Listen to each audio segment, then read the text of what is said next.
When Drake first came out, I was like, he just gonna be here and go in the mall. Cause I was like, I keep hearing, you know, the basic shit. Then I'm like, this motherfucker don't miss. No, he's good. That motherfucker don't miss, man. He's good. In the heat of battle, he don't miss. No. In the heat of controversy, he don't miss. First of all, Pac ain't said to me though, from that moment on, I walked to the back of the plane, I grabbed me a knife and a fork, get my blanket, put my blanket over my eyes, 5.5 hours like this. As soon as we land, we step off the plane. I'm like, Pac, you going to Vegas to the fight? I said, that's the last time I seen my vibe.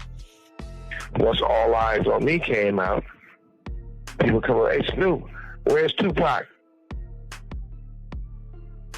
Could you get him to come over here and sign my autograph or take a picture with me? Or if they see the Dog Pound, and they'd be like, how do you feel? That's the best thing in the world. You get to hang around Tupac. Everything with Pac.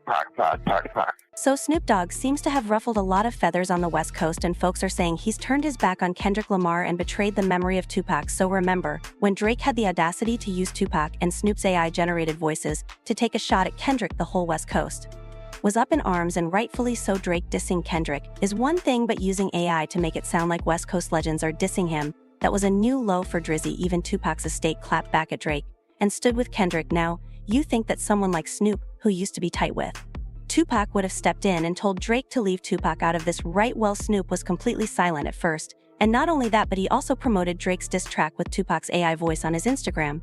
It was only after the entire culture rallied around Kendrick, declaring him the winner of the beef, that Snoop finally acknowledged Kendrick as the king of the West Coast. But guess what? Snoop still hasn't said a word about Drake disrespecting Tupac's legacy. So what's up with that? Well, here's the tea. According to folks who were around back in the day, Snoop was totally jealous of Tupac. Apparently, it all started in early '96 when Pac completely overshadowed Snoop with All Eyes on Me. The girls were all about Poe Exegete was clearly favoring him, and Pac was just this unstoppable force. That's when Snoop started to pull away. And just a few days before his tragic death, Tupac decided to cut all ties with Snoop after he saw him hanging out with Biggie Smalls. So it's Snoop's jealousy the reason he's been so quiet about Drake repeatedly disrespecting Tupac. How are the other West Coast rappers reacting to Snoop seemingly siding with the colonizer? Let's break it down. And then he just knows how to be a public relation type of mother. Shoot a video where he passing out money and doing all kind of, come on, man. He learned from, like, he took all the smart that you guys did. And you're right, because in the heat of battle, he don't miss.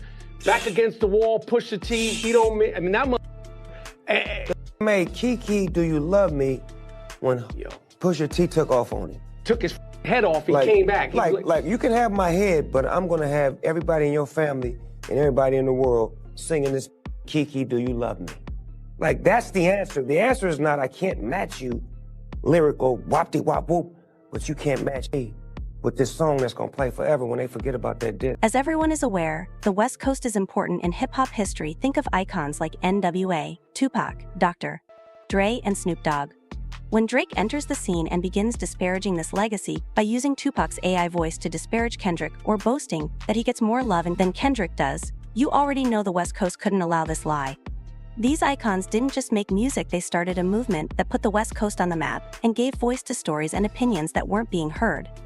Tupac's brother called it a cowardly move, and Tupac Shakur's estate counsel Howard E. King claimed it was a gross breach of Tupac's publicity and the estate's legal rights. Tupac's estate and family also took no time in shaming Drake for this. In a statement, King suggested that the estate would never have approved this use. Unauthorized, and as shocking as the use of Tupac's voice against Kendrick Lamar. A close friend of the estate who has shown Tupac and his memory nothing but respect in both public and private. It appears like Drake made a big mistake when he mistook Hollywood-gated enclaves for the actual heart of Los Angeles. This is more than simply a mistake. It suggests that Drake is illiterate in the culture he is attempting to fit into. Drake confused Delilah for Watts. Which he shouts out. He confused Poppy for Compton. He confused West Hollywood for Inglewood. Mm-hmm. The people that I seen, the people that I observed bopping to Not Like Us, they was two-stepping to that bit. Yeah, they were. They were crip walking to that. They were. That was some LA The record is produced by DJ Mustard, a former Drake collaborator. When it was time for people to coalesce in Los Angeles, not in Hollywood, not in Calabasas, not in West Hollywood, not in Santa Monica, not in the places you might go, not in Beverly Hills, not in the places that people from outside of Los Angeles think are Los Angeles, right? Right. When it was time for people to coalesce around the record, the people I seen dancing to it was Shamika and them, Big Ron, Lil CC. You know what I'm saying? People like that. People like the people from the low bottoms. You know, people that are going with Dot that are from LA. People get their LAs confused all the time. At his breakthrough show in Inglewood back in June, Kendrick made reference to Drake's acquisition of Tupac's ring and used Snoop's and Tupac's artificial intelligence-generated voices, implying that the West Coast wasn't going to let this go unpunished. Oh, so y'all ain't gonna let nobody disrespect the West Coast, huh? Oh, y'all ain't gonna let nobody mock and imitate our legends, huh? And all of the West Coast's animals oddly stayed silent throughout the Drake and Pac's AI voices argument, siding with Kendrick Snoop of all persons, about the custom freestyle. Furthermore, Snoop shared content on his stories endorsing tailor-made freestyle. Meanwhile, fans learned that Snoop is close friends with Dennis Graham, Drake's father. Dennis shared a picture of Snoop and himself on Instagram, captioning it, "Happy birthday, my forever brother. May you have the best birthday ever. Enjoy your day and smoke 17 for me, one love." However, multiple friends of Tupac claim that Snoop's silence regarding Drake's disrespect for Tupac's memory isn't the real reason for Snoop's silence regarding Drake's behavior. When Napoleon, a former rapper from Tupac's group Outlawz, recently appeared on The Art of the Dialogue, they asked him how he felt about Snoop saying he never liked Tupac's famous diss track Hit 'Em Up. Napoleon called it BS, saying there's real footage of Snoop from back in the day rapping the lyrics of Hit 'Em Up Why. In fact, Snoop was insanely jealous of Pac and secretly resented him for stealing the spotlight. You know what I mean? I might not agree with the lyrics of Hit 'Em Up, but when we was young, at that time, it was something that we was pushing. And for Snoop to say he never liked Hit 'Em Up and he didn't, you know what I mean? He never expressed that. You know, you got videos of him on stage with Pac rapping Hit 'Em Up and he's rapping the lyrics right along with him. You know what I mean? So it's strange now that all these things are coming out and he say he didn't like Hit 'Em Up, you know what I mean? And everybody have their opinion. Even if he didn't like Hit 'Em Up back then, no problem, he have his opinion, but that wasn't the case. You know what I mean? You know what I mean? He was expressing his love for Hit 'Em Up. He was in the studio bopping his head. He was on the stage when Pac was performing it, singing the lyrics with him at the House of Blue. It's real strange that, you know what I mean? Like I said, I really think, you know, it's a lot of maybe some of the things that he couldn't tell Pac face to face. He's able to do it in these interviews. And to justify all of this drama, Len B., a member of the group that was once signed to Death Row Records, jumped in. He stated that Snoop was envious of Tupac Mania L, and that he couldn't handle how Pac was taking over the scene and becoming the center of attention.